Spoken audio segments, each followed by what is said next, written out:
இயேசு கிறிஸ்துவின் நாமத்தில் உங்களுக்கு என் அன்பின் வாழ்த்துக்கள். எல்லாரும் கர்த்தருக்குள்ள சந்தோஷமா இருப்பீங்கன்னு நம்புகிறேன். இன்றைய நாளிலும் உங்களுக்கான தேவ செய்தியை கேட்டு தேவனுடைய ஆசீர்வாதத்தை பெற்றுக்கொள்ளுங்க. மறக்காம கடைசி வரைக்கும் கேளுங்க. கர்த்தர் உங்களை ஆசீர்வதிப்பாராக. ஆமென். 30வது சங்கீதத்தின் 5வது வசனத்தை நான் வாசிக்கிறேன். எல்லாரும் பைபிள் எடுத்துக்கோங்க, கையில் பைபிள் எடுத்துக்கோங்க. 30வது சங்கீதம் அதனுடைய 5வது வசனம்.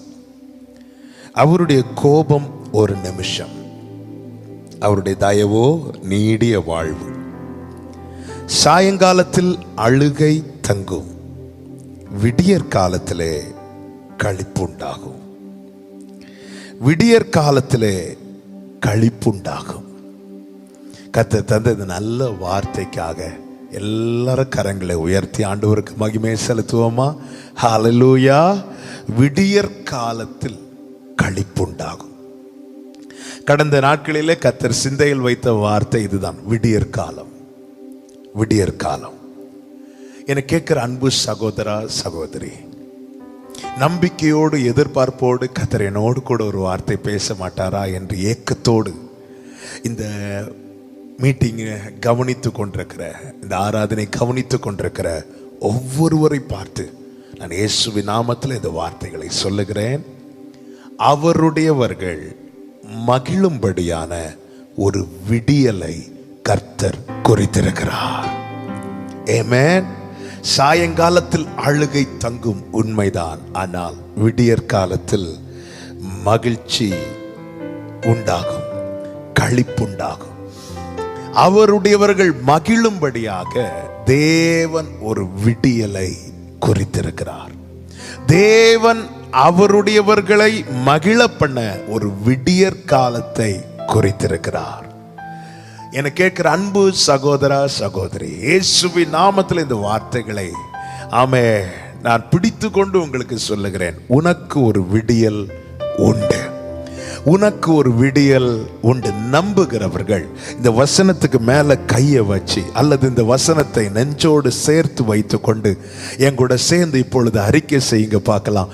எனக்கு ஒரு விடியல் உண்டு, எனக்கு ஒரு விடியல் உண்டு.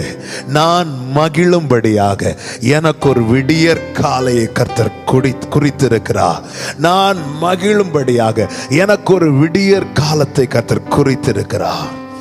சாயங்காலத்தில் தங்கும் அழுகை விடியற் காலத்தில் காணாமற் போகும். சாயங்காலத்தில் அழுகை தங்கும், விடியற் காலத்திலே களிப்புண்டாகும். சாயங்காலத்தில் தங்கும் அழுகை விடியற் காலத்தில் காணாமற் போகும். என கேட்கிற அன்பு சகோதரா சகோதரி, இன்றைய சூழல் அழுகை தங்கும் சாயங்காலமாய் காணப்படலாம். இன்னைக்கு நீங்க இருக்கிற சிச்சுவேஷன், நீங்க சந்திக்கிற பிரச்சனைகள், அவைகள் உங்களை அழ வைப்பதாக அல்லது அழுகை தங்குகிற சாயங்காலமாய் காணப்படலாம். ஆனாலும் கலங்காதீங்க. இந்த 2020வது வருஷத்தின் 8வது மாதத்தின் முதல் நாளிலே கர்த்தர் நமக்கு தருகிற வாக்குத்தத்தம், இன்றைய சூழல் அழுகை தங்கும் சாயங்காலமாய் காணப்படலாம். ஆனாலும் கலங்காதே, களிப்புண்டாகும்படியாக கர்த்தர் நமக்கு ஒரு விடுதலையை, ஒரு விடியலை கட்டளையிடுவார். ஆமே. இன்றைய சூழல், ஆண்டவர் எங்க பார்த்தாலும் அழுக, ஆண்டவர் எதை பார்த்தாலும் ஆண்டவர் எனக்கு பிரச்சனை மேல பிரச்சனை, ஆண்டவர் பிசினஸ்ல பிரச்சனை, ஃபேமிலியில பிரச்சனை, ஆண்டவர் எல்லா ஒரு அழுகை தங்கும் சாயங்காலமாக அல்லவா என் வாழ்க்கை காணப்படுகிறது. அப்படி யாராவது புலம்பிக் கொண்டு இதை கேட்டுக்கொண்டிருப்பீர்களே, ஆனால் உங்களோடு இந்த வார்த்தையை சொல்லுகிறேன். ஆமென். களிப்புண்டாகும் விடியலை கர்த்தர் உனக்கு கட்டளையிடுவார். ஆமென். தானியேல் 2:21 தேவனை குறித்து தானியேல் இப்படி சொல்லுகிறான், அவர் காலங்களையும் சமயங்களையும் மாற்றுகிறவர். வலது கரத்தை உயர்த்தி இந்த வார்த்தையை கூட சேர்ந்து சொல்லுங்க, அவர் காலங்களையும் சமயங்களையும் மாற்றுகிறவர். ஆமென். அழுகை தங்கும் சாயங்காலம். ஒருவேளை நான் இன்று இருக்கிற சூழ்நிலையா இருந்தாலும் காலங்களையும் சமயங்களையும் மாற்றுகிறவர், நான் ஆராதிக்கிற தேவனாய் இருக்கிறபடியால் களிப்புண்டாக்குகிற விடியற் காலத்தை கர்த்தர் எனக்கு கட்டளையிடுவார், என் குடும்பத்துக்கு கட்டளையிடுவார். நம்புகிறவர்கள் கரங்களை உயர்த்தி ஆமென் என்று சொல்லி ஆண்டவருக்கு மகிமை. எசேக்கியா ராஜா வியாதி படுக்கையில் இருக்கிறார். ஏசாயா 38வது அதிகாரம். அப்பொழுது ஏசாயா சொல்றாரு, உன் வீட்டு காரியத்தை ஒழுங்குபடுத்த, நீங்க சாக போறீங்க அப்படின்னு. உடனே அவர் சுவர்புறமா திரும்பி அழுவார், மிகவும் அழுவார். அழுகை தங்கும் சாயங்காலம் அது, அழுகை தங்கும் சாயங்காலம் அது. எவ்வளவு அழ முடியுமோ அழுவார், அதிகமா அழுவார். அவருடைய அந்த நிலையை குறித்து அவரே சொல்றார் பாருங்க, அந்த 38வது அதிகாரத்துல 12வது வசனம் கடைசி. இன்று இரவுக்குள்ளே என்னை முடிவடைய பண்ணுவீர். இன்று இரவுக்குள்ளே. 13வது வசனம் ஏசாயா 38:13. விடியற்காலம் மட்டும் நான் எண்ணமிட்டு கொண்டிருந்தேன். அந்த 13ல கடைசி பாருங்க, இன்று இரவுக்குள்ளே என்னை முடிவடைய பண்ணுவீர் என்று சொல்லி 14வது வசனம், நமுட்டை போலும் தகவிலான் குருவியை போலும் கூவினேன், புறாவை போல புலம்பினேன், என் கண்கள் உயர பார்க்கிறதினால் பூத்து போயின. கர்த்தாவே, ஒடுங்கி போகிறேன், என் காரியத்தை மேற்போட்டு கொள்ளும் என்றேன். அழுகை தங்கும் சாயங்காலம் எசேக்கியாவின் நிலைமை. விடியற் காலம் மட்டும் எண்ணமிட்டு கொண்டிருந்தேன், இன்று இரவுக்குள்ள என் கதை முடிச்சிடும் என்று. அழுகை தங்கும் சாயங்காலம். Thank you father. பொழுது விடியும் மட்டும் எசேக்கியா ராஜா அப்படியே நினைச்சிட்டு இருக்கிறாரு. காரணம், அப்படிப்பட்ட ஒரு வார்த்தை தான் சொல்லப்பட்டது எசேக்கியாவுக்கு. அழுகை தங்கும் சாயங்காலத்தை களிப்புண்டாக்குகிற விடியலாய் மாற்றுகிறவர். 15வது வசனத்திலே சொல்லுகிறார், கவனியுங்கள். நான் என்ன சொல்வேன், அவர் எனக்கு வாக்கு தந்தார், அந்த பிரகாரமே செய்தார். ஹல்லேலூயா. நான் இந்த சம்பவத்தை புரியும்படி சொல்ல விரும்புகிறேன். நான் இந்த வார்த்தையோடு வாக்கு தத்தத்தோடு இணைத்து சொல்ல விரும்புகிறேன். அழுகை தங்கும் சாயங்காலம் அது களிப்புண்டாக்குகிற விடியற் காலமாய் கர்த்தர் மாற்றினார். ஆமென். இயேசுவின் நாமத்திலே என கேட்கிற ஒவ்வொருவருக்கும் இந்த வார்த்தைகளை சொல்லுகிறேன்.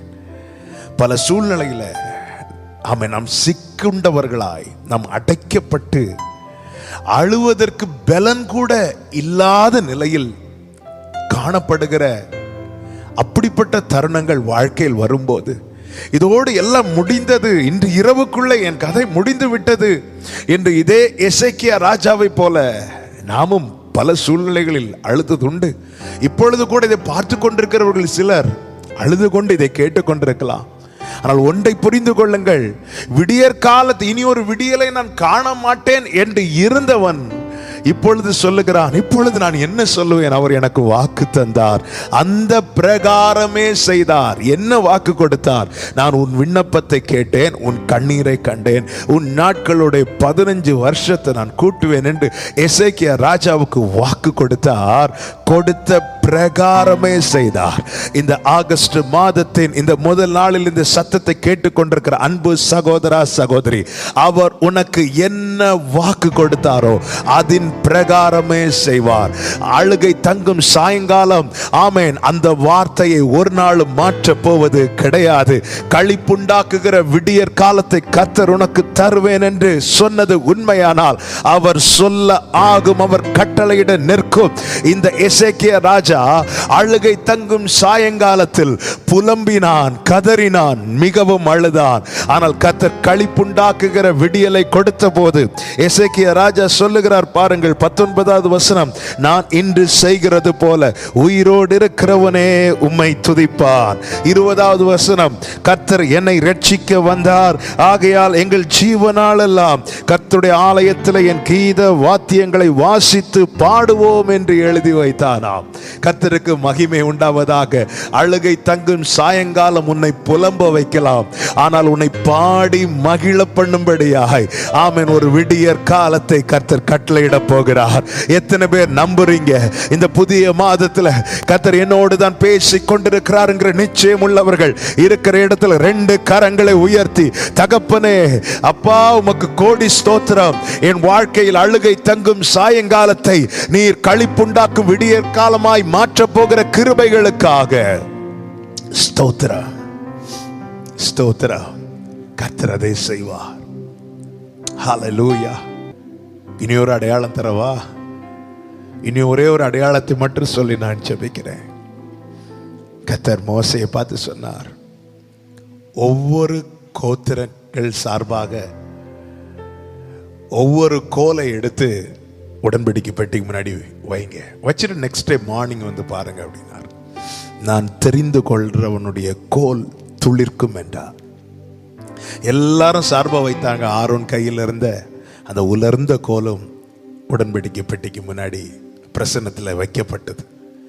நெக்ஸ்ட் டே மார்னிங், அடுத்த நாள் காலையில வந்து பார்க்கிறார்கள். ஆச்சரியம்! என்ன ஆச்சரியம்? ஆரோனின் கையில் இருந்த அந்த உலர்ந்த கோல் துளிர்த்து பூ பூத்து காய் காய்த்து கனி அதுல வெளிப்பட்டதை எல்லா கண்களும் கண்டார்கள். ஒரு விடியல் அதற்கு உண்டானது. ஆமென். நல்ல கவனமா கேட்கணும் இந்த வார்த்தைய. திடீர்னு ஆரோன் கையில ஒரு கோல் வரவில்லை. யாத்திராகமம் 4வது அதிகாரத்தில் நீங்கள் படித்தீர்களே ஆனாலே தெரியும். 4வது அதிகாரம், மோசே கிட்ட இந்த கோலை அக்னிக்கு முன்னாடி போட சொல்லுவார். மோசே அதை போட்டு கையில் எடுப்பான். எடுத்ததுக்கு அப்புறம் 4:20 அது தேவனுடைய கோலாய் மாறினது. அதன் பிறகு நல்லாவே தெரியும், அந்த கோலை ஆரோனும் மோசையும் சுமந்து கொண்டே வந்தார்கள். அந்த கோலை சுமந்து கொண்டே வந்தார்கள். ரொம்ப நாளா சுமந்து கொண்டே வந்தார்கள். ஒரு நாள் வந்தபோது அது பெட்டிக்கு முன்னாடி போடப்பட்டது, பிரசன்னத்துக்கு முன்னாடி போடப்பட்டது. ஒரு இரவு கழிந்து ஒரு விடியல் வந்தபோது அது பூ பூத்தது, காய் காய்த்தது, கனி கொடுத்தது. நான் எதற்காக இந்த வார்த்தைகளை சொல்லுகிறேன் என்றால், ஒரு உலர்ந்த கோலுக்கு ஒரு விடியல் உண்டானது. ஓகே, எனக்கு உண்டாகுமா? அதற்கான அடையாளம் என்ன? இந்த ஆரோனின் உலர்ந்த கோலுக்கு ஒரு விடியல் உண்டானது. அது மட்டும் அந்த கோல் ஆரோனால் சுமக்கப்பட்டது.